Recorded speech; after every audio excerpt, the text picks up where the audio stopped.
Hello YouTube! Yes, that was my best impression of 40k Scribe. Check out his channel if you don't know who I'm talking about. A lot of great stuff on there, and he is currently running a competition too, so check that out. Right, well, today I want to talk about Commissar Yarrick. It's this guy right here. What do I want to talk about Yarrick? Well, I just recently finished painting him, and I want an excuse to show him off. But I also have a few ideas on how I hope to use him effectively, and as always, I look forward to seeing what you guys think in the comments. So, here he is. Painting him was quite challenging, particularly since I had gotten used to painting large Tyranid models, and he was quite a departure from that, but I am pretty happy with the results. And as you can see, I stole one of Jonathan's orc skulls and filed it down to make it fit on the base, which I think gives a nice touch of personalisation. So my Yarrick not going to be just identical to everyone else's Yarrick. I think it's a very nice model that Games Workshop have produced. It's certainly a lot better than the old metal Yarrick model. That was pretty atrocious. I can't wait to start playing with this guy. Now, there are a few weird things when it comes to his rules. He has the Chain of Command special rule, like Lord Commissars have, which states he can never be chosen as your warlord if you have any model in your army with the Senior Officer special rule. But Yarrick himself also has the Senior Officer special rule. So the rules, as written, actually make it impossible for Yarrick to ever be your warlord. Because if Yarrick is in your army, then Yarrick cannot be your warlord. So this is obviously not the intent of the rules, as Yarrick does have a warlord trait assigned to him, and it's just another example of Games Workshop writing broken rules and not bothering to fix it with a simple FAQ. But I don't like to get bogged down in negativity, so moving on. For some reason, Games Workshop have also decided to remove Yarrick's stubborn special rule. Yes, every Lord Commissar in the universe is stubborn, except for Yarrick. The famous hero of Armageddon, Commissar Sebastian Yarrick, is actually quite a reasonable fellow, quick to see the other person's point of view, it turns out. Oops, I'm being negative again. But this is kind of a big deal, so I came up with an easy fix.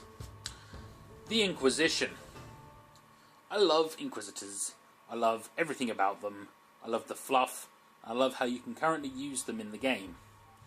Some more war gear options would be nice, but no, I'm not going to be negative here. I love Inquisitors. And at 25 points, an Inquisitor is a really cheap way of giving Yarrick the stubborn rule again. Plus a bodyguard with 3 hit points to follow him around. You might as well upgrade him to a Psyker too. Now he's 55 points, if I remember correctly. With 3 wounds, psychic powers, 4 sword, stubborn, and an acceptable 4+ save. You might as well take Cybolt ammo for the bolt pistol and make him an even 60 points. 1 power armor? Well, that's only 8 points more. I think it's a very reasonable price for what you're getting. And if you're really running out of points, you can just run him for the basic 25 points. In my opinion, Inquisitors are really quite amazing. But back to Yarrick. I'm thinking he would serve best in a big guard blob, so dozens of guys would be benefiting from his special rules, including his ability to give them orders. And if you've added the Psychic Inquisitor, then this blob of guard can pass almost any leadership-based test, while still having the option of going to ground if you need to. And thanks to Yarrick's orders, you can even go to ground and pop right back up again and shoot normally on your next turn.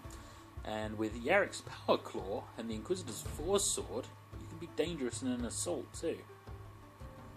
I really do love this Inquisitor model. It's from Forge World, and if anyone is wondering, I did indeed paint him with some Assassin's Creed inspiration. I'm really happy with the coat there. And I used, for the base, I used a scenic base. I believe it actually came with the Dark Vengeance Special Edition set that has the chaplain in there. I think this was meant to be his base, but with just a little bit of work I was able to get this Inquisitor on there quite nicely, and I'm very happy with that result. I would have to say I think he is probably one of the best things I have painted up to this point. Went for quite a minimal sort of thing on him, not using too many colours, using quite almost drab, realistic colours for the most part. And for the foresword, I almost went with quite a common blue sort of colour for it. And then I thought, you know what, I'm kind of tired of seeing all these blue foreswords, so for some reason lightsabers popped in my head, so I thought, what's the opposite of a blue lightsaber? Well, a red lightsaber, so he's got a red foresword now. Yeah, I am really excited to be able to start using these guys in some games now. Oh, and I should probably say I've made this video with the idea that people watching it probably already know a bit about Commissar Yarrick. But for those that don't, Yarrick has a stat line and a Astartes would be proud of, with 3 wounds and a 4+ invulnerable save.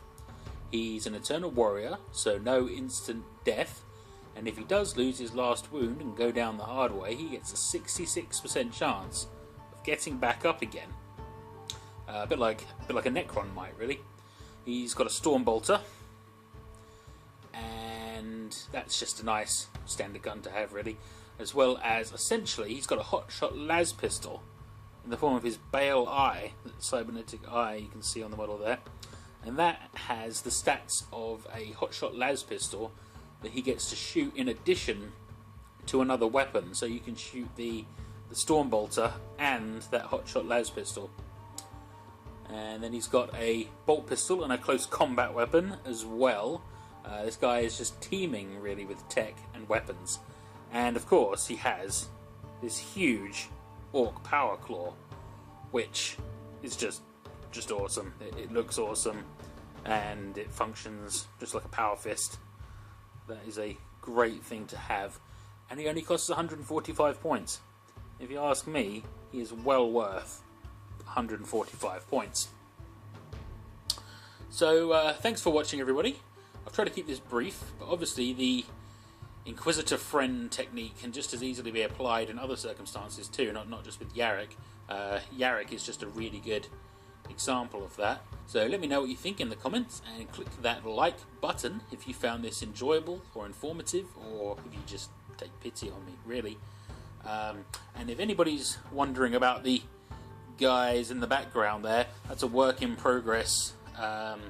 Some Imperial Guard veterans I've got going on at the moment, and when they are finished I'm going to make a separate video on them, so if anybody is looking forward to that, just stay tuned, they'll be coming up. So yeah, again, thanks for watching and happy wargaming.